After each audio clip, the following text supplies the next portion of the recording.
pessoal, sejam muito bem-vindos a mais um podcast aqui do Paizinho. Sou a Viviane Silva e estou aqui hoje pra gente bater um bate-papo, né, Paizinho?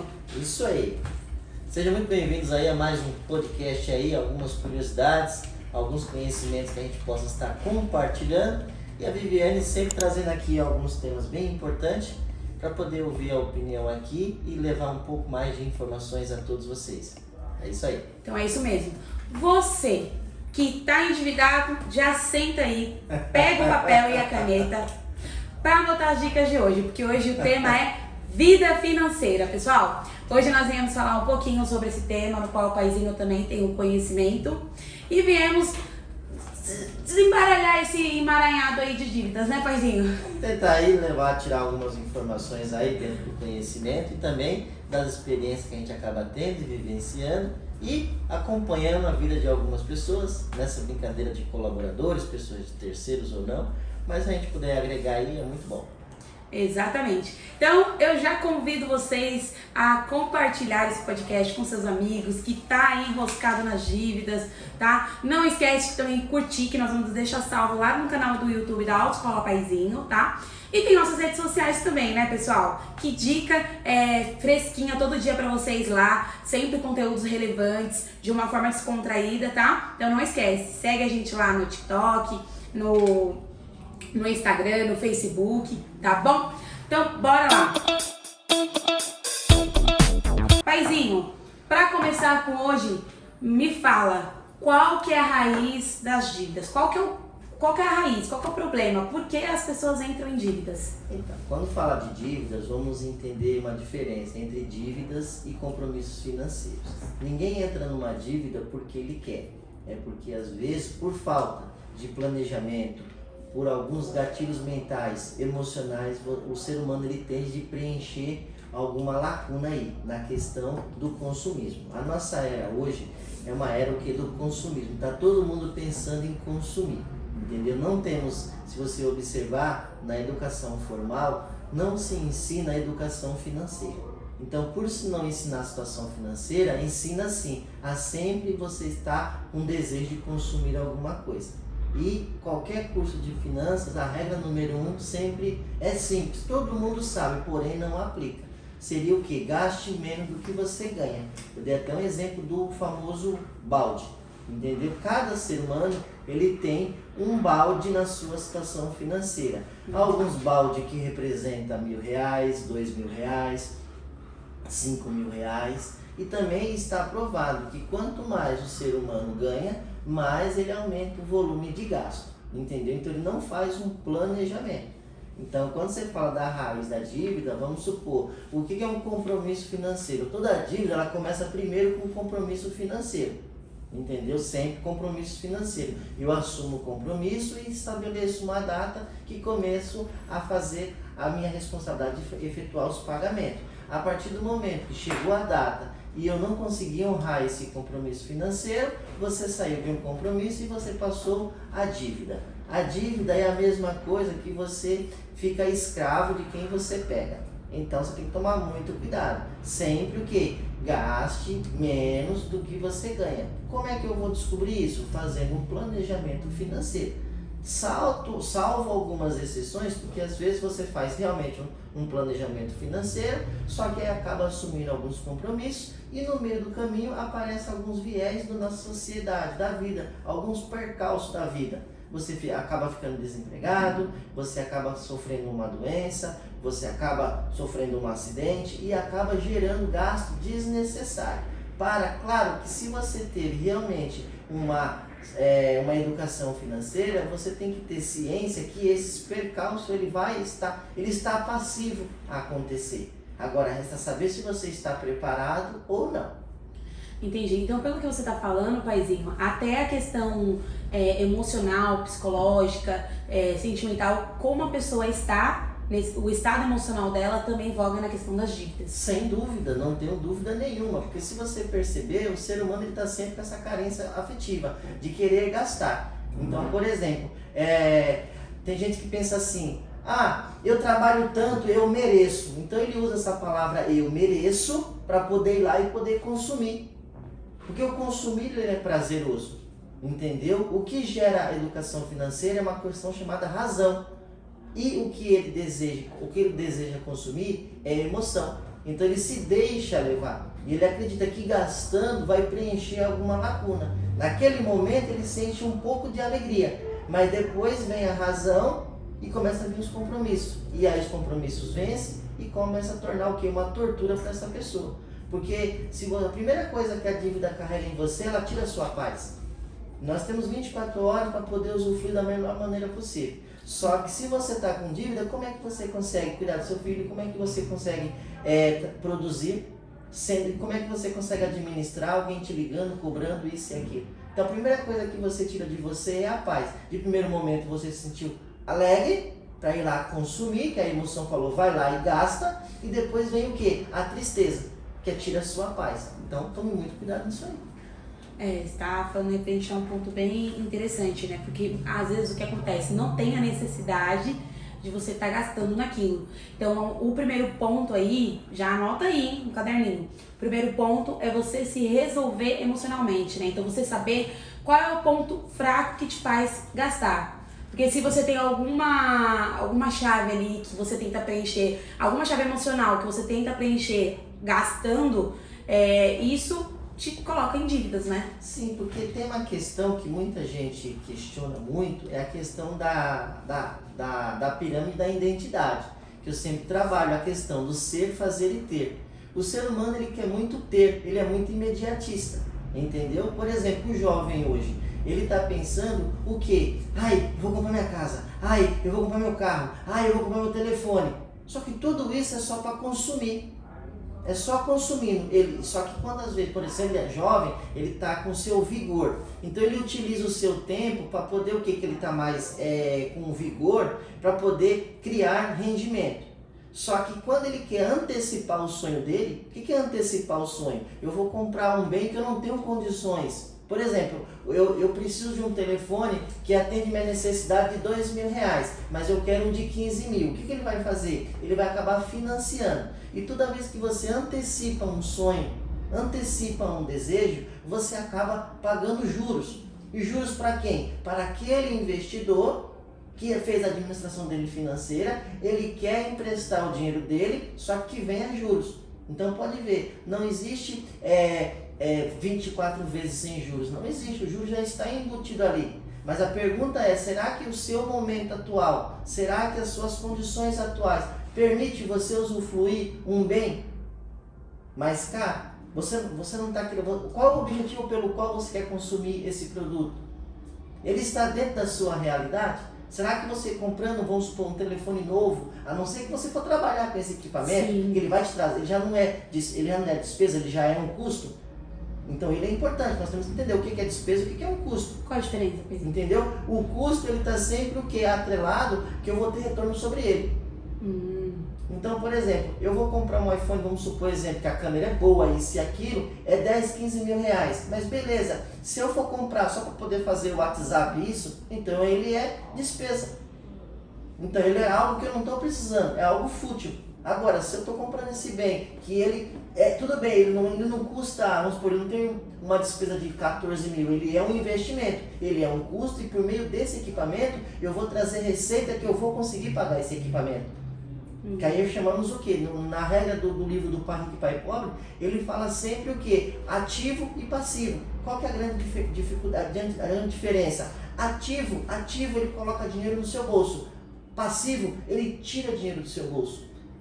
Então, por exemplo, se você compra um celular e ele é uma ferramenta de trabalho, então ele é um custo. Então ele é um ativo. Eu compro ele, eu invisto algo nele e por meio dele ele vai me gerar receita e consigo pagar esse custo sem problema nenhum.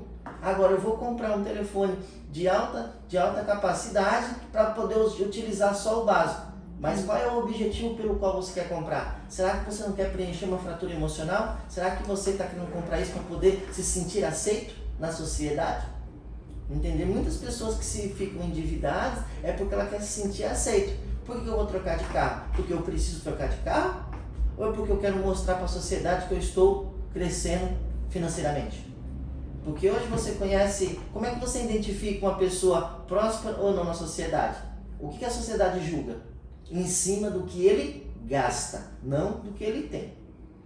Por exemplo, se você vê alguém lá andando, chegando com uma BMW, você vai falar, esse cara é rico. Será que ele é rico? Você sabe o que levou ele a comprar aquele veículo? Será que ele está precisando daquele veículo para poder se sentir aceito na sociedade? Será que aquele veículo está quitado? Será que ele está parcelado? Ah, vou comprar um imóvel. Não estou dizendo aqui que está errado. Quem não tem, compre o seu imóvel. Mas vamos analisar. Vamos analisar. Por exemplo, recentemente teve um colaborador nosso que ele questionou assim, mas eu estou pensando em comprar um apartamento. Eu achei bem interessante. Por que interessante comprar um apartamento? Porque hoje a sociedade em si, o que ele está buscando? O que ele está buscando? Ele pensa o seguinte, poxa, o meu pai não teve casa. Eu tenho que ter pelo menos uma casa. Pelo menos um teto para morar. Só que ele acredita que comprando aquele imóvel, ele fala assim, eu já tenho um apartamento. Só que hoje, da mesma facilidade que você consegue comprar, você tem a mesma facilidade para perder. Exatamente. É a mesma facilidade. Eu, particularmente, recentemente, acabei arrematando um imóvel de leilão por esse motivo. A pessoa comprou um imóvel, já pagou XXX valores, não conseguiu honrar o compromisso, o banco fez o quê? Colocou o imóvel para leilão. Eu fui lá, participei do leilão, arrematei o bem, um valor abaixo de mercado, em resumindo, o bem passa para mim e essa pessoa, tudo que ele pagou. Agora, eu não estou dizendo que é errado você comprar um imóvel, mas o imóvel, ele é um ativo ou ele é um passivo? Depende, ele é dos dois lados, depende da maneira que você entende ele. Por exemplo, se eu compro um imóvel, poxa, paizinho, você comprou um imóvel? Comprei. Mas você falou que um imóvel não é passivo? Não, passivo se eu fosse morar. Mas eu comprei para alugar. Então eu comprei, todo mês vai gerar renda para mim. Então eu deixo o dinheiro trabalhando a meu favor.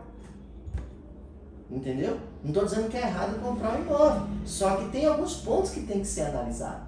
Porque quando você vai comprar um imóvel para morar, você tem que pensar o seguinte, eu vou financiar esse imóvel por 30 anos, 20, 25 anos. Exemplo. Sim. Agora pergunta aí, imagina você, Viviane, uma menina de 25 anos, 26 anos, ok? Quando você decide comprar um imóvel, você vai calcular aí 25 anos, 30 anos de financiamento, ok? Sim. Você está com 25 anos, aí você analisa, você vai se casar, com quem você vai se casar, quem é essa pessoa, aonde você vai morar. Uma vez que você comprou esse imóvel, o que vai acontecer? Você, de uma certa forma, você fica presa. Você fica presa nesse imóvel. Você fica preso. Porque se você precisar, vamos supor, você recebe uma proposta de trabalho para trabalhar no Rio de Janeiro. O que vai te prender em São Paulo? O apartamento que eu comprei aqui. Se a sua intenção é morar de fato naquela região, ficar ali, eu acho válido. Se não vai comprometer o seu rendimento, não tem problema nenhum. Mas imagine, nós sabemos hoje, quando você compra um apartamento, você paga um, ou você compra um, paga 3 ou 4 para poder ter direito a um. Isso é, se você for estratégico e comprar numa região que tende a se valorizar. Se você comprar um que tende a desvalorizar, onde é que fica? Mas se tiver condições, compre. Para você ter o quê? Essa sensação que você comprou o seu apartamento, que comprou a sua casa. Mas existe vários viés aí de análise, entendeu? Eu aprendi isso tarde, mas comecei a colocar em prática e entendi. Aí as pessoas perguntam assim, mas quando se tem fica mais fácil. Verdade, todo mundo tem que passar pela fase do preparo. Todo mundo tem que quebrar a cara, todo mundo tem que fazer isso. Só que se você adquire o conhecimento, a própria palavra de Deus, ela fala assim, venda tudo que tu tem e compre sabedoria. Porque quando você adquire sabedoria, você não sofre tanto quanto os demais. Entendeu? Mas quem não tem, compre para ter experiência. É válido. Mas tem que entender o que é um passivo e o que é um ativo. Porque de uma certa forma, quando você compra um imóvel, ele só tira dinheiro do seu bolso. Sim. Se você compra um carro, ele só tira dinheiro do seu bolso. Mas se você compra um carro para trabalhar de Uber, já mudou a figura. Você utiliza da ferramenta para poder entrar dinheiro no seu bolso. Entendi. O importante também é analisar o custo a longo prazo, né, paizinho? Que a gente está falando? Que às vezes a pessoa ela tá endividada E aí o que ela faz? Ela quer suprir essa necessidade emocional, comprar algo que, como você falou, Preencha, às vezes, né? Preencha, por status, alguma coisa do tipo, ela nem avalia, como você falou, vai comprar um iPhone de 15 mil. Aí ela pensa, não, 150, vou pagar sei lá quantas parcelas de 250 reais. Então ele tá preso àqueles 250, só que ele não somou o final, e aqueles 250 poderia ser um valor que ele poderia investir, deixar montando ali uma reserva para que ele pudesse fechar as dívidas que ele tem aberto, né? Então, acredito que o segundo passo seria ele ter a clareza, fazer uma lista, uma relação, planejamento de todas as dívidas que ele tem, né? Exatamente, porque vamos supor, se todo mundo fala assim, eu estou endividado, então eu tenho que verificar como é que eu vou pagar a dívida, como é que eu vou investir se eu estou endividado. Eu recomendo, diante da dívida, sempre priorize o que? A dívida, porque os juros da dívida vai ser muito maior do que o que você receberia em qualquer investimento. A dívida sempre os juros é bem maiores. Então a primeira coisa que é você identificar, fazer um planejamento financeiro, colocar no papel, isso incomoda, mas coloca no papel todas as suas despesas para que você possa, e colocar do outro lado também, todas as suas receitas. Porque ali você vai ter uma clareza para que você saber aonde eu tenho que cortar, e outra, não só cortar, vai procurar um meio de aumentar o valor da sua hora a cada dia. Porque como é que você faz para você aumentar o valor da sua hora? Só tem uma maneira, você poder entregar mais. Só que para você entregar mais numa organização, numa sociedade, você vai ter que fazer o quê? Você vai ter que investir tempo para poder se dedicar em algo.